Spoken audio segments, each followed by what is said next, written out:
Good afternoon, everyone. Welcome to our webinar on Census Data at Work, your gateway to employment data. I'm Crystal Jimerson, a training specialist here at the U.S. Census Bureau. I want to thank you for joining us today for the closeout webinar for the Topics, Tools, and Data to Use, strolling through the Census Bureau Data webinar series. These webinars are a great opportunity for you to learn from our experts about how to access Census Bureau data, tools, and resources. If you wish to follow along, take a moment now to open an additional browser. Before I introduce today's speaker, let's go over a few important housekeeping rules. As mentioned earlier, this webinar is being recorded.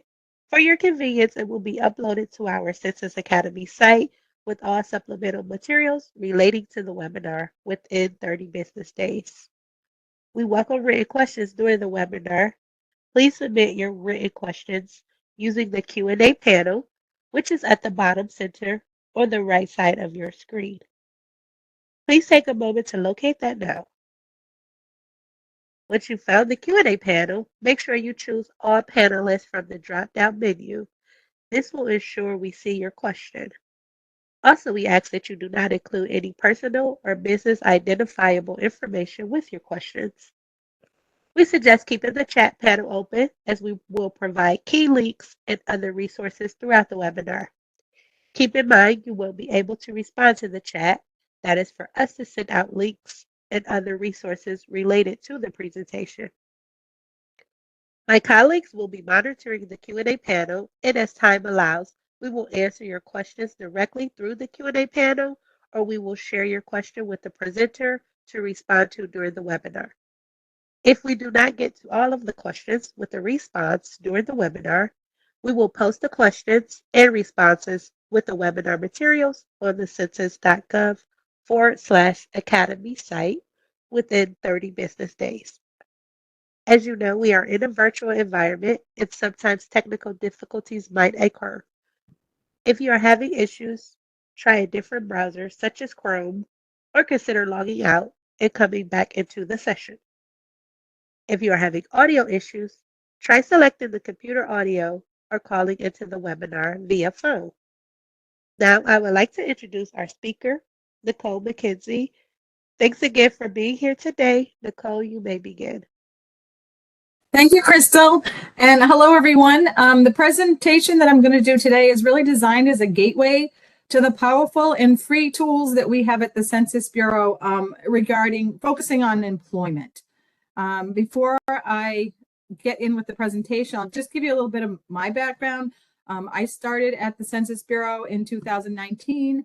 I was a partnership specialist working the decennial 2020 census in New Hampshire.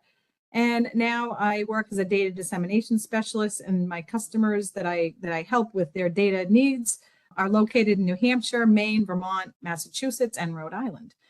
Prior to working for the Census Bureau, I was a co-founder of a grant acquisition and management company. I helped so many different types of organizations research, write, and manage grants. And I always say, had I known about all this great data, then it would have made my life a lot easier as far as the research goes. So you're all lucky to be here and learn about this wonderful data that we have.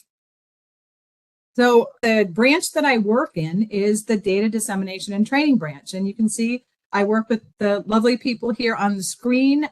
We are located across several places across the country. And we provide free training for you or your organization. We conduct virtual workshops. We do small groups, large groups, one-on-one. I can't tell you how many times someone will reach out that they saw a webinar and they didn't go into the tool until 2 months later and they forgot and they need a little boost on how to find data for their specific region. So I know any of the data dissemination specialists are really happy to pull up, share a screen virtually and just walk you through some of those tools. So do not be afraid to reach out. You can contact us here on the screen several different ways. By phone, you can reach us at census.askdata@census.gov. Before we get started too, I just want to mention we have the Census Academy. on our website, has great webinars. We have webinars, courses. We have little data gems if you have maybe 5 or 10 minutes and you want to sharpen your Census Bureau data skills and knowledge. You could check out one of our data gems. But that is a wonderful site if you want to learn more. So I am going to actually go off video now. I'm hoping that will help the tools move a little faster when I do the demo.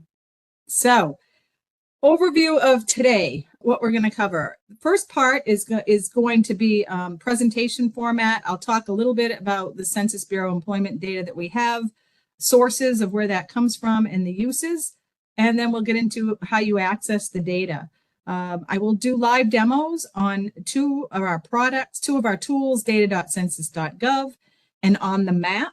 And when I do the tools, it's going to help a fictitious character research and find employment data for purpose.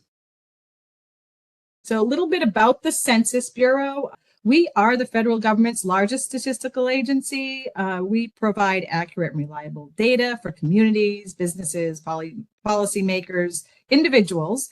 And every year we are out there conducting more than 100 surveys and censuses.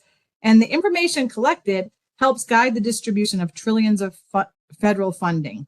And then every 10 years, people know that we are out conducting a decennial census in the years ending in 0. And that also counts the population of the US and is used for reapportionment and redistricting. So Census Bureau data really plays a major role in shaping the decisions that impact all of us. Let's talk about why employment data is so important. The workforce is really the engine that drives the economic opportunity, and it's critical to have accurate information. Good decision making is important, and many different policymakers, businesses, researchers, they all rely on the data. So the data can help us answer some of these questions. It can tell us who is working, where are the jobs located, what are the wages in different areas or industry, and perhaps most importantly, it can tell us how things are changing over time. Having reliable answers to these questions is fundamental to understanding and improving our economy. Now, let's take a look at what makes the Census Bureau data so valuable and unique. So, the Census Bureau, we represent the most comprehensive and authoritative source of workforce information in the United States. What makes our data stand out is that it's free, it's publicly available, and it covers the entire population, meaning it's really the full picture. Data is reliable, it's regularly updated, it provides timely insights and guides, again, billions of dollars in funding and decisions and employment decisions as well. It spans from broad national trends all the way down to the neighborhood level, so you can get our data at various geographical levels. And census data, the other thing that it does also is it complements other sources like the Bureau of Labor Statistics and local data sets to really provide a fuller view of employment across the country and in the area that you're looking or you're researching in your neighborhood. So real world applications. Let's talk about how our data goes beyond just counting people. So economic development and site selection, businesses, investors, and local governments rely on our data to decide where they may open a new store, a factory, office. They really look at our data for that. We have workforce development. When I wrote grants, I wrote a lot of workforce development grants. This data is key as it really helps identify the labor market trends and skill gaps that are in a community and really supports the creation of effective training programs. It also helps with those workforce training grants that communities may look for. Policy analysis and program evaluation is another major area. Policymakers use our data to design and assess the effectiveness of programs and making sure that the money and the resources are allocated where they're most needed.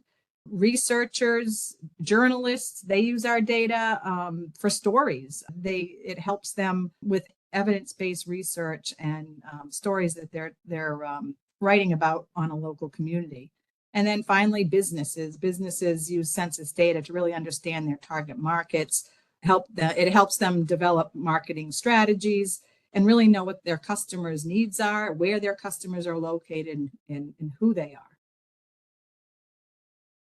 So we just looked at some of the ways census data shows up in the real world, but the challenge can be sometimes, and if you've gone on to our website, or if you've attended any of these, you know we have what can be challenging for so many data users is the fact that we have a lot of data. We have a lot of surveys.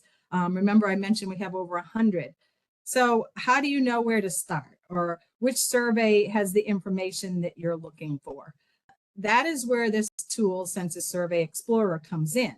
I'm not going to demo it, but I do want you to check it out. We do have links that are going to be posted in the chat, but I also have them on the presentation here. If you go into this tool and you put in a geography that you want to cover, or you can search for surveys that would include the topic or subject that you are looking for. For example, I typed in employment and it showed me that we have actually 28 surveys and programs relative to employment. That's a lot. It's great that we have all of these, but the good thing about this tool is that when these pop up, you can actually look at each one and you can see, you can get detail on the survey. You can find out the frequency of the survey. You can find out what geographical levels they cover. Maybe some of them only give you national information. Maybe some of them go down to a block in a community. So it gives you that type of information. I'm not going to go through all of these because we definitely don't have enough time, but I did highlight a few on this page that I just wanted to point out because these are some of the ones that for me stand out when you're talking about employment and workforce development. The American Community Survey, what can I say? This is the largest household survey in the United States. We sample 3.5 million addresses every year. It's the old long form of the decennial, if anyone remembers that, prior to 2010, back in 2000. And it really provides a lot of rich data, demographic data on the workforce and people, the population. It gives us a lot of that rich data that we're looking for. The data is available in a great geographic span from national all the way down to block group. So you can really get granular in your neighborhood. And we're going to look at that when we go into one of our tools. We have the current population survey. This is a survey that we do in collaboration with the Bureau of Labor Statistics, and it provides that monthly estimates of employment, unemployment for the nation and the states. Many of you may see that come out on a monthly basis. The survey of income and program participation. This is a longitudinal survey.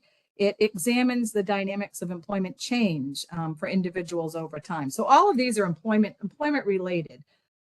We have the annual business survey, which combines data results from surveys with administrative records.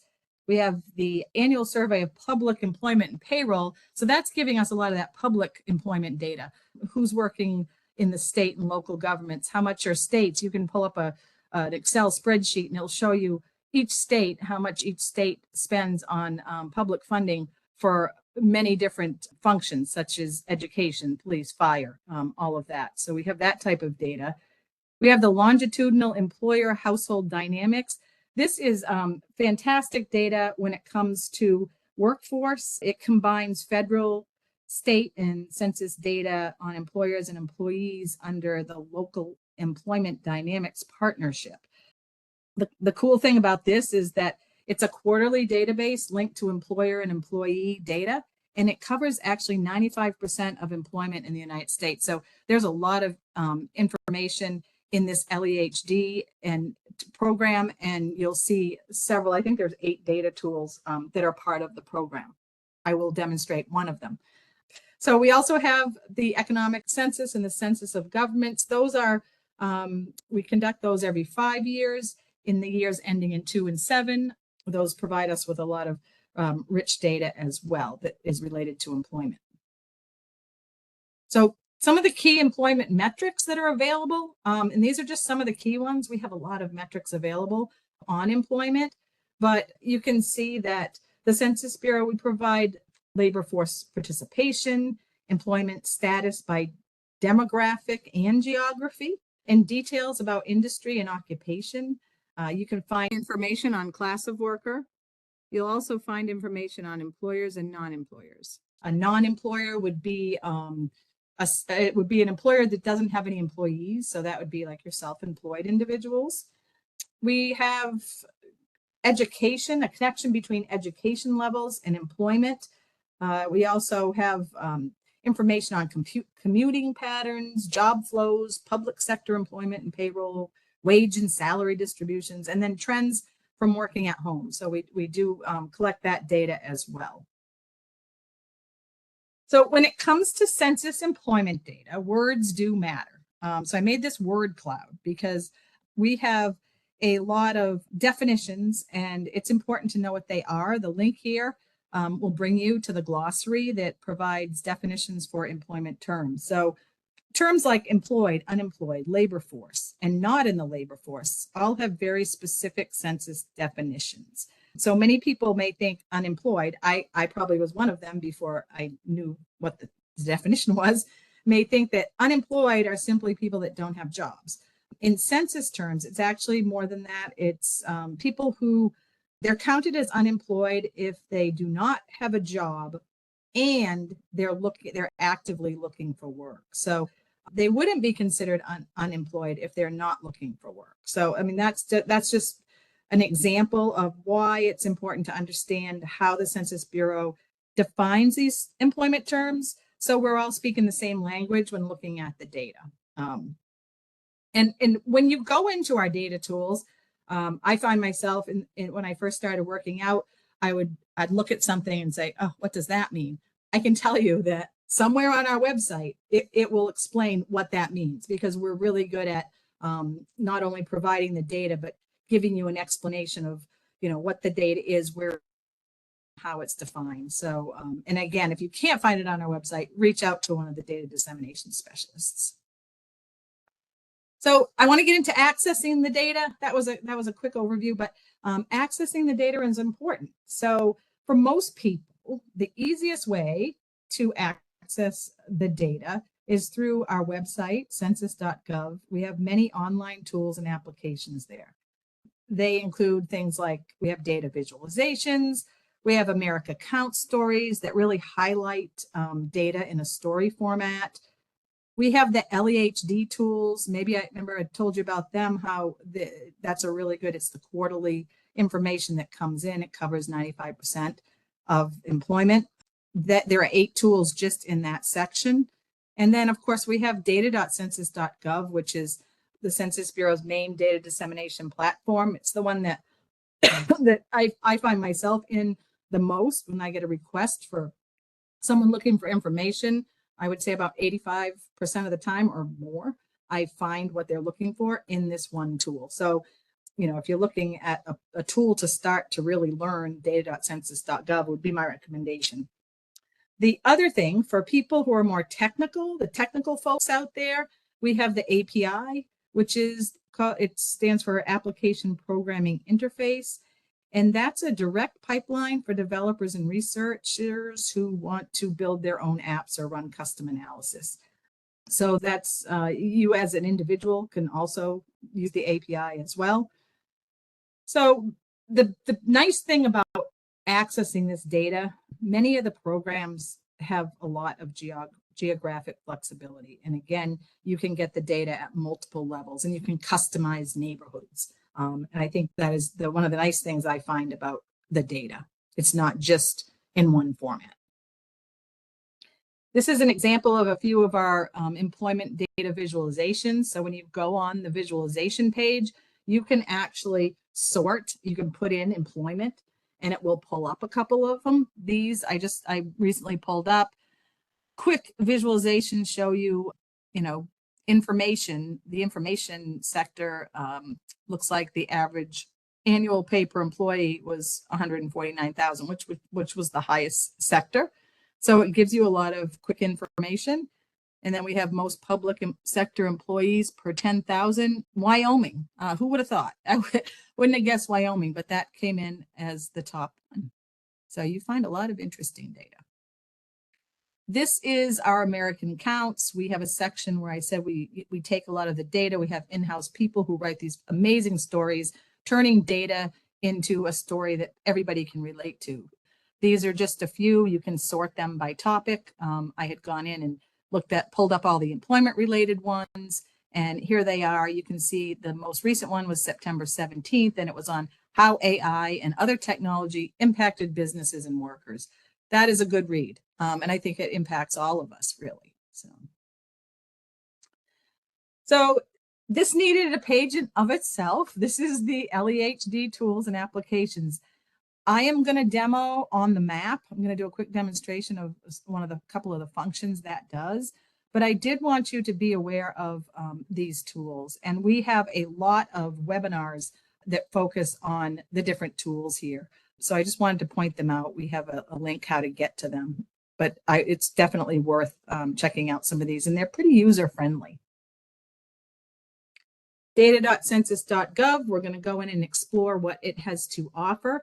I just wanted to show you a brief slide to illustrate what surveys and census data is going into this tool.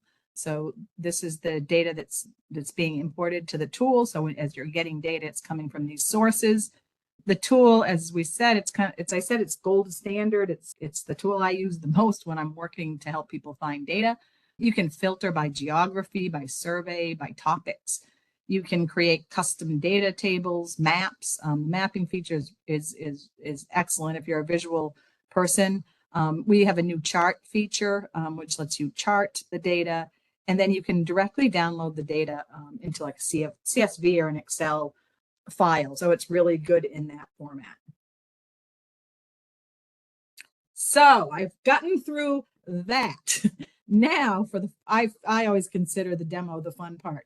And I know I went fast because I want to spend more time in the tools because I just think that's more interactive, more fun. But anyway, so the tools, I'm going to demonstrate them in a way, but I wanted to give you a scenario of how someone might be looking for this type of data. So I have a fictitious character. Her name is Charlie. She is the City of Manchester's Economic Opportunity Officer, and she is developing the city's integrated economic and workforce development plan. The goal is to strengthen the pipeline of skilled workers in the city so they can support local business workforce demand, and then also leveraging data to attract new businesses to the city. So that's kind of, she's going in, she's going to pull out what she can with this goal in mind. Charlie is going to use data.census.gov to assess the city workforce demographic data and to learn about the local job markets. What does Manchester have for jobs, industry? And she's also going to use on the map to show the inflow and outflow of workers, demonstrating available labor within commuting distance to help attract new businesses to the city. So with that, these are the two. I know they're going to post the links to these in the chat. So if you want to pull up a second screen or you want to follow along, feel free. So this is the landing page to data.census.gov. There are two ways you can search. You can search in a general search or you can do an advanced search. Now, I find myself 99% of the time in the advanced search, but the general search can provide you some really good, fast information in a couple of clicks. We're going to go there, but I wanted to show you this little button here.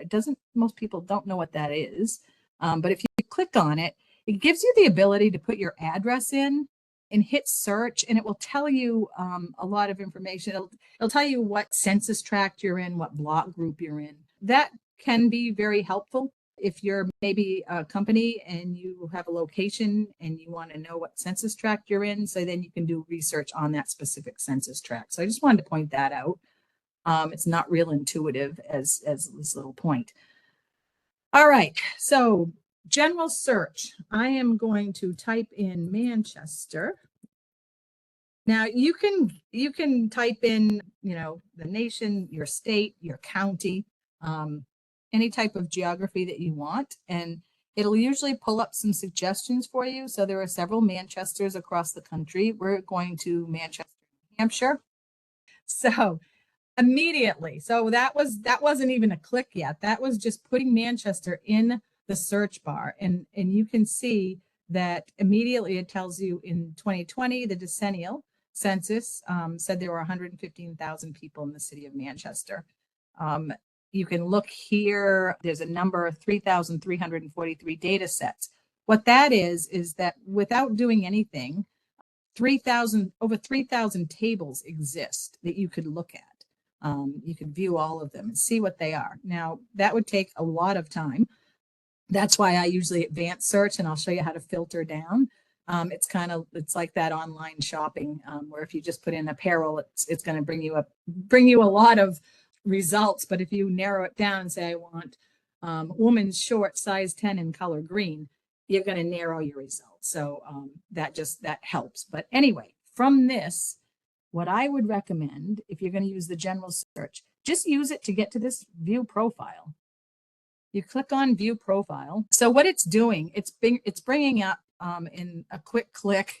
The click is faster than the upload, but you have the city of Manchester here.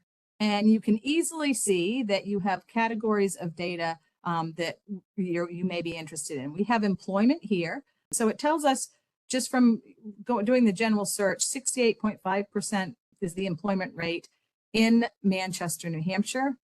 There are also other categories that Charlie could look at as she's exploring. These are all relative really to employment. We're going to focus on employment, but you have all these other categories as well. So as I scroll down, you'll see this ribbon pops up. So as I scroll down, I'm going across to all these categories in more depth. Now I'm going to go to the employment section to show you what is there. But before I do that, I want to show you a population pyramid that is normally here, and it is not. Okay. Let's go to employment. I am in the employment section of the profile. So I scrolled down. And so this starts giving you information on the city of Manchester. So it's telling us here that 10% of the workers, it gives you class of worker, which tells you that 10% work within local, state, or federal government in Manchester, which is a little lower than the state as a whole. It gives you more detail on class of worker. You can see that 68.5% of the people who work in Manchester, they work for private companies. So that's kind of where the majority of the workers are. Some work, you got 16% is your next largest group. And then you have information on commuting. So 24 minutes is the average time that it takes them to commute to work in Manchester. So that's kind of your parameter around. People are coming in from 24 minutes away. The average in New Hampshire is 27.5, which makes sense. New Hampshire is a very rural state, so it takes a lot of minutes to get anywhere. One other thing I want to point out, when you're pulling this data up in the profile, you can see underneath here, it always tells you the source. This is from the American Community Survey 1-year estimate. And there are these clickable blue links. That is a data table. So if you wanted to, you could get directly to a data table that has commuting information by clicking on that link. So we also have means of transportation to work. You can see that most people in Manchester drove a car. So they drove alone. 71.7% drove to work. This is important for Charlie to know. She would want to make sure that there are plenty of parking garages in the city. If she's attracting a new business, they may want to consider having parking. Very important with that many people driving their own vehicles. About 9% carpool. Very few take public transportation. Some walked. And then you have 13.6% who worked from home. Employment and labor status. This is showing you that the employment rate in Manchester is 68.5%, which is significantly higher than the state as a whole, which is at 64.4%. And then we're getting industry information. So this is real quick data you can pull up from that general search. It tells you that the industries in Manchester that people work in are the highest percentage is it's in educational services and healthcare and social assistance at 23%. And then tied for the second place of the highest number of workers would be your manufacturing industry and retail trade. So this is good for Charlie to know if she is looking at putting together a workforce training program, recruiting companies. It just gives her an idea of the industries where people are working in the city. And then she also has information on occupation. So this breaks out the occupations in the city into pretty large groups, but I will tell you, we have data tables that break these down even further. So you can see the most prevalent occupation for people who work in Manchester would be the management, business, science, and arts occupations. That's pretty broad. You can drill this down to kind of separate out. Art occupations very different than a business occupation or a science occupation. So we do have further detail, but not bad for just pulling up a profile. We have the work experience. This is the mean usual hours worked for workers in Manchester. And then we have the breakout between male and female.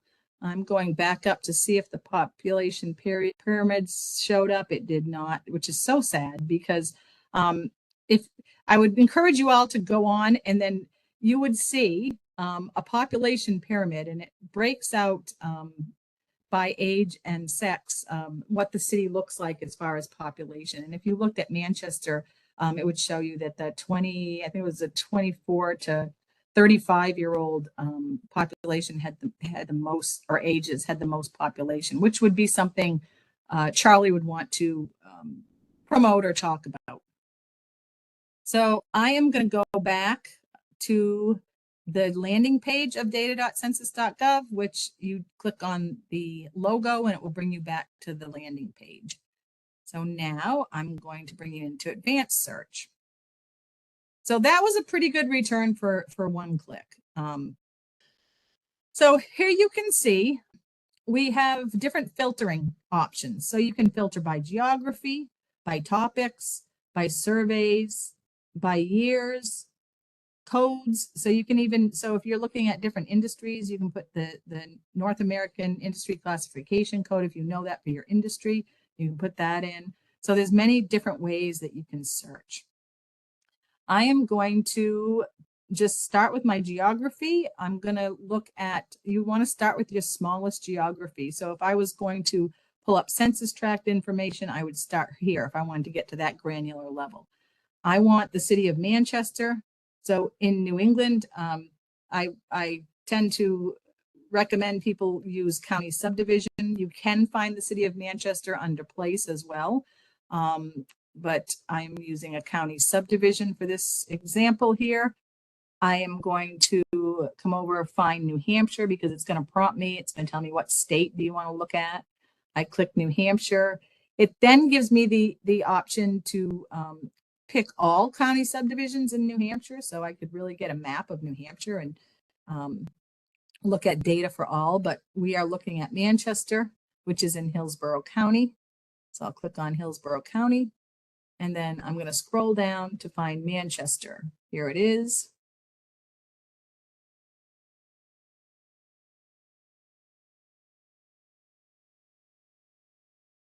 This tool is usually not this slow. Okay, so we have Manchester. You'll see when I checked on Manchester, it went into the filter basket. So it's filtering. I'm now going to click on the topics. I'm going to choose employment, because that's what we're looking at, is employment data. And you can see that you can choose different, you could just focus on data tables that have industry related information, occupation, commuting. You can click on work experience. You could actually, if you just want to look at tables that talk about part or full time. I am going to go back and I'm going to click on just employment. And I'm going to start by putting only those two in my filter basket, which you'll see here. I go to the far right bottom corner, and there's a little blue button called a search. I'll search, and that was fast. It brought up results. So you'll see when we did the general search, it brought over 3,000 data sets. We're now down to 474 data sets, which is still a lot if you're scrolling down and looking at them all. But it did bring it down to a lower number, more manageable. I can, if I want to get it even a lower number, I could go down here and say, all right, let's look at the years. I want the most recent data. Now, just to give you some background, we have the option of 2024. And the reason we have the option of 2024 is because the American Community Survey 1-year data is available to populations 65,000 and higher of geography, which Manchester is. So the ACS 1-year data is out. I'm going to click on that. If you are in a small town or a small community, you will not find the ACS 1-year data because your population's under 65,000. You would need to use the American Community Survey 5-year data. And just so you know, right now, the most recent 5-year data we have is 2023. I think the 2024 ACS 5-year is coming out, I want to say December 11th. It's definitely December, but that's just something to be aware of. So for example, where I can get the 1-year, and the difference is the 5-year is for smaller geographies, and it takes 5 years of the ACS survey data and aggregates it. So I'm going to click on 2024. You would remember we had 474. That brought us down to 193. So you can see as you add to the filter basket, it starts bringing your numbers down to more manageable numbers. I am going to click on this first table. It's a data profile table, selected economic characteristics. There are 4 data profile tables. This is one of them, and they are great tables. As David Craker, who was helping us in the chat today, calls them the Walmart of tables. They have a lot of really good information. If you want more specific or you want to get more detailed, you can go to some of the other tables, but these give you a lot. You can see one of the good things that I love about the data profile tables is that they give you an estimate, they give you a number, and they give you a percent. Not all tables give you numbers and percents or estimates and percents. All of our tables here will give you a margin of error. You can choose to look at it, or if it's easier to see the table, which I think it is, you can uncheck the margin of error. And you can just start looking down and looking at some of the items that is in this table that would help Charlie as she's trying to analyze the workforce and the economic characteristics of Manchester. So she can see right here that we have, in the labor force, 66,000 people. You can scroll down, commuting to work data is here, occupation, industry. So this gives you a lot of the information that you found in the profile, but a little bit more detail. It gives you household income, where earnings are coming from, family income, non-family income, which would be households that have non-family members. So you can see it gives you percentage of families who are in poverty. And I know I'm trying to make up for time I lost with the glitch. So this is the data profile table. It's a great table. You can go across here and you can change we had asked it to take 2024. If I didn't put 2024 in my filter, you could click on this and it would give you the option of going down to prior years.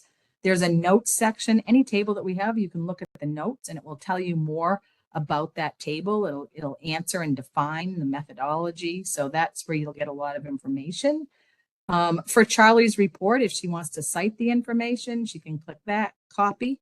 It comes in many different citation formats. You can download the data and you can do some other things with it. I am going back to my filter basket, which if I click on filter, it appears. You can click on these little chevrons, they disappear. You can click on the filter and it appears. And I want to pull up another table to show you, which I think is very helpful. I could go through 193 results, scroll down, but you can also, if you have tables that you find that you really like, that provide some great data, you can just type them in. So CPO3, I want to show you that table. I know that's a table that I want to show you. I always recommend you find the tables that are golden for what your needs are, make a list, and then you can just put them in like I'm doing here. I can also put in C24050. I know that's a good table. I could list as many tables that I know of that are here, and then it kind of sorts through that 193. I'm going to click enter. And you can see in the filter basket, those tables came up with little locks on them, which means they're locked in and you can't take them out of the filter basket because I put them in that way. If you wanted to, you'd have to click on the logo and start your search over. For this purpose, I have typed in tables C2, 4050, and CP03. This one, CP03, is a comparative chart or data table. Let's close the chevrons. And this would be very important for Charlie as she's looking. The comparative table is taking that data profile table and it's comparing the 2024 estimates with previous one-year American Community Survey estimates. So you can go back. It compares the 2024 to the 2023, to the 2022, to the 2021. And you get to 2020 and you don't see anything. And that is, y'all remember we had a pandemic in 2020. And so the data, we have limited data for 2020 and we have information on our website about that. But for the purposes of this demonstration, you'll see what we do is if there's a statistical significance in something that's changed, we'll asterisk it. So for Charlie, she can look and see, okay, let's see, what is this? This is the civilian labor force. So Manchester, actually, the civilian labor force declined, and it was statistically significant. And then this one as well, females 16 and over, that number dropped. So it starts helping her see trends and maybe investigating that a little bit further. So I'm going to go, I'm not going to show that other chart, but I'm going to go back to the landing page. And I want to show you one more thing, and then I'll bring you into on the map, and that won't take very long. It's pretty quick. So I'm going to this time show you how you can get granular in the city of Manchester. So Charlie sees some information. She wants to break it out a little bit more detail. So she's going to break the city out into census tracts. I click on census tract. It asks me again for my state. This time, I'm not going to go the route through the county. I'm just going to go up within other geographies. I'm going to select place. It will give me an alphabetical listing of all places in the state of New Hampshire. I just went by Manchester. Let's see, here's Manchester City. And I'm going to check off all census tracts fully or partially in the city of Manchester. So sometimes census tracts cross city lines. Just be aware of that. I'm now going to go down into the employment again, and I'm going to check off employment. Go to the far right bottom, click on search. Here come my tables again, and I'm going to click on the DP03 table. Now, I know you're probably saying we were just there, but I want to show you how you can map it. So this is the table. It gave us the same information, but it's breaking each census tract across the city out. If you map it, it's showing you the city broken out into census tracts levels, which for Charlie's purposes, this is showing just the number of people, the percentage of people in those tracts in the labor force, but you can drop this little chevron down. And this is everything that was in the row of the table. I can change from percent to number. She may want to know where the higher concentrations are of certain populations. And she could say, okay, I want to know where the highest number of unemployed people are in the city of Manchester, because I'm going to reach out to them for a workforce training plan or find out why they're unemployed. So just by doing that, she can see that the census tract 11 has the highest number of unemployed people in Manchester. If you click on it, you could actually get a profile on that and get a little bit more information. Many people don't know where this is. You can scroll in a little further. You can put the base map on and scroll in, and you can actually start to see that census tract, the streets, where it is. So if you're doing outreach, you can identify this is the census tract with the highest number of unemployed people in the city of Manchester. Pretty cool. I am going to leave data.census.gov at this point, but it does some great things, and there's so much in there. I could probably demonstrate it for hours, but we don't have hours. So I am going to go to On the Map to show you a little bit more of another tool that Charlie could use. So here is On the Map. This is one of those LEHD tools. I'm going to type in Manchester, New Hampshire.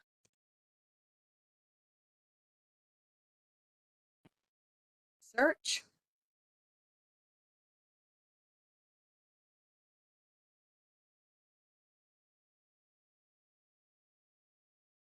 Oh, good. It came up. I was worried. Downpouring where I am today. So I hope. So here we are. There's the outline of Manchester again in this tool. In this tool, it's easy enough. You can just click on Perform Analysis. This tool allows you to upload specific geographies too. If you have like a customized area that you want to perform an analysis on. I'm going to click Perform Analysis. It brings up the setting. What I'm looking for is people who work in Manchester, and I just want to get an area profile. 2022 is the latest data we have in this tool. I did hear the 23 is going to be forthcoming. It's checked on private primary jobs. I'm going to click all jobs, which would include private, public, and part-time jobs or second jobs, and I'm going to click Go.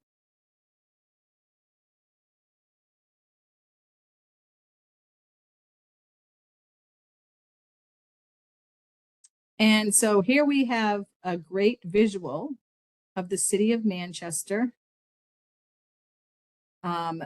with concentrations of where people are working. I'm going to take the thermal overlay off so you just see the dots. And I want to show you that you can scroll down here over on the right. You can kind of sort this out by worker age, earnings. You can actually look at the industries. So if we remember in Manchester, I think it was the healthcare and social assistance had 20% of where the workers work. So you can just click on one of the industries and you can see it'll take out the others and it will just show you where the healthcare and social assistance workers are, like who's working, where they're working. And I know this is Elliott Hospital, this is Catholic Medical Center. So that's where the highest number of workers in healthcare are working would be at the hospitals, which would make sense. I want to change the setting and show you the last thing in this tool before we wrap up and take any questions. I'm looking at the time. We have a thing called inflow, outflow on this tool. If you check that and do another analysis,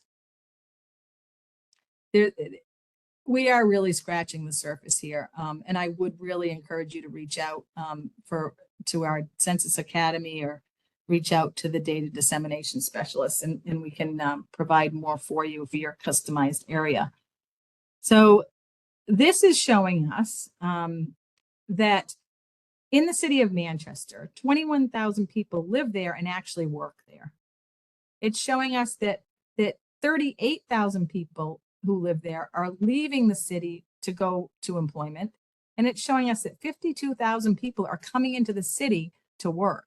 So this would be something good for Charlie to share with a business that was looking at coming to Manchester and thought, well, are there going to be enough workers? Well, you could take the population of Manchester. You could say, hey, there's another 52,000 that come in every day. And of the 38,000 who are leaving, where are they going? And this tool will actually show you where they're going, and it'll show you how long, what towns they're going to. So maybe there's a way to attract them. But that's just, two little highlights of this tool. Okay, a recap of today. So today we really just touched the tip of the iceberg. I mean, really the tip of the iceberg. We explored census employment data, how to access it, and I showed you very fast demonstrations in data.census.gov and on the map. But there's so much more that you can learn. We have data dissemination specialists, Census Academy, and staying in touch with us to get updates is always important. With that, I'm going to see if there were any questions. Do have time for a couple of questions. One question that was asked a couple of times was regarding how to go about selecting the best data source for this particular data, because you mentioned there were quite a few sources. I guess that all depends on what your need is, what you're looking for, how recent you need it. But from my personal experience, you can see when we went into the data.census.gov tool, the American Community Survey really has a lot of rich data on employment, people, on the workers, has some industry, and then also the LEHD data. I think those would be my top two recommendations. But you know, those are what I use the most. By hands down, American Community Survey data in data.census.gov is where I go a lot for information. But you know, again, it depends. It depends, and I think that's why if you go into Survey Explorer and you really start to, if you have a topic of employment and you look at some of those surveys that are in there, and you may see one that says, "Oh, it's only available for national and state." I want my local town data. So you can cross that right off your list. It's not going to be able to get to that granular level. So it depends on what you're looking for, what geography level you're looking at. So it's really hard to like give you one or the best place. Got it. Okay, and you also had that nice chart that talked about each data source and the data that is included. So I think that would be a good resource as well. That was right within your presentation. One more question. This is a little bit specific, but someone was curious about, believe it was the last table that you showed during your demonstration in data.census.gov. I believe it was a comparison profile. Is that correct? Yep. The CP table? CPO3. Okay. CPO3, because people were following along and they wanted to make sure that they had the right table to go back to. Yeah. So and yeah, okay, go ahead. I was just going to say that the comparison tables, if you look at data profile tables, there are 4. There's DPO2. Write these down if you're going to go in data.census.gov. DPO2, DPO3, DPO4, and DPO5. Those are those Walmart of tables. They all have comparison tables. So you'd have a CPO2, a CPO3, a CPO4, and a CPO5. So for any of those tables, you can pull up the comparison table and looking at that data, which I find that very interesting. And you could start there and look at what you could get by just putting in those tables like I showed you how to, and it would just pull up those tables for a geography. Okay, perfect. Thank you. That's all we have for today. All right, thank you. Thank you, Kelly, for those questions. Thank you, Nicole, for providing us with our ways to use, access, and understand this unemployment data.